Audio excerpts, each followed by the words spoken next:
Você que está acompanhando a gente já viu que a Miriam Benincasa está trazendo informações importantes sobre essa coisa, né, do pós-parto e também da fase de gestação, né? Já até mencionamos aqui o cancioneiro popular brasileiro, né? De que eu vi a mulher preparando outra pessoa e mulher bicho esquisito, todo mês sangra. Essa coisa do pós-parto trazer depressão e até às vezes tornar a mulher agressiva com o próprio filho significa desamor? Não, não significa desamor. Significa uma alteração psicopatológica. Ela tem um transtorno mental naquele momento e esse transtorno precisa ser cuidado. Ela não tem muito juízo, muitas vezes, sobre essa conduta. O que acontece é o seguinte... Mas isso é transitório. É transitório. Se tratado, a gente pode até evitar esse agravamento. Logo que o bebê nasce, no período logo posterior, que a gente chama de pós-parto imediato, ela tem uma manifestação, 80% das mulheres têm uma manifestação que alguns autores chamam de tristeza materna, outros chamam de baby blues. Essa tristeza materna, essas características mais depressivas, elas tendem a durar 45 dias, 6 semanas. Isso é transitório e muito frequente entre as mulheres, entre a maior parte das mulheres. E isso não se configura depressão pós-parto. A depressão pós-parto, ela é entendida num período posterior a esse. E esses sintomas, que são comuns no baby blues, eles podem ser agravados no período de depressão pós-parto. A depressão pós-parto, ela tem vários estudos, mas não tem uma estruturação psicopatológica definida por nenhum manual. Você sabe o que eu pensava antes da gente conversar? Que isso decorria apenas de um fator de rejeição. Por exemplo, o companheiro, o marido, o namorado, ou lá o que seja, né? Quando teve a notícia de que a mulher estava grávida, ele começou, pô, chamar para quê, não sei o quê, parará, papá. Isso pode gerar algum fator de risco. Ah. É fator de risco, tem muitos fatores de risco. A rede então, de a mulher que está nos vendo agora, se vendo nessa situação, já corre atrás de um psicólogo aí para ter um apoio. Se tiver na gestação, melhor ainda. É. Na gestação, melhor ainda. A gente evita situações como essa, né? Logo que descobre a gestação, se ela é desejada, se ela é planejada, se ela não é, a receptividade que a família tem, a receptividade que ela tem. Isso tudo ela pode contatar, procurar, se tiver difícil, se já tiver um momento que está indicando alguma alteração nesse sistema, nessa rede de apoio, se ela procurar, ela vai prevenir uma série de questões. E numa fase de economia tão complicada, né, é natural também esse sentimento, né?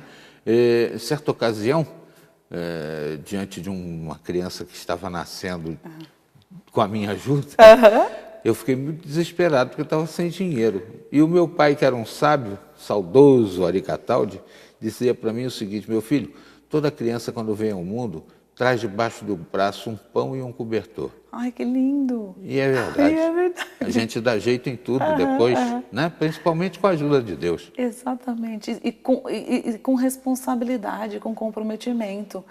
Se a gente for responsável pelos nossos atos, isso faz todo sentido. E eu acho que quando seu pai diz isso, ele está falando, eu já sei quem você é. E eu sei o filho que você vai ter. Então vai dar certo. É verdade. Chego até a me emocionar com isso. Agora, fora essa questão do apoio, existe alguma situação medicamentosa que possa também inibir ou melhorar a situação? Sim, existem uma série de tratamentos. É complicado assim, a gente tem autor que fala que a depressão pós-parto, mesmo na mulher com bebê com 1 ano, que manifesta os sintomas, também pode ser configurada depressão pós-parto. Então, não precisa ser logo depois, 3 meses depois, pode ser um pouco depois, dependendo de como a gente observa. E tem que ser tratado. Tem que ser tratado frente aos primeiros sinais.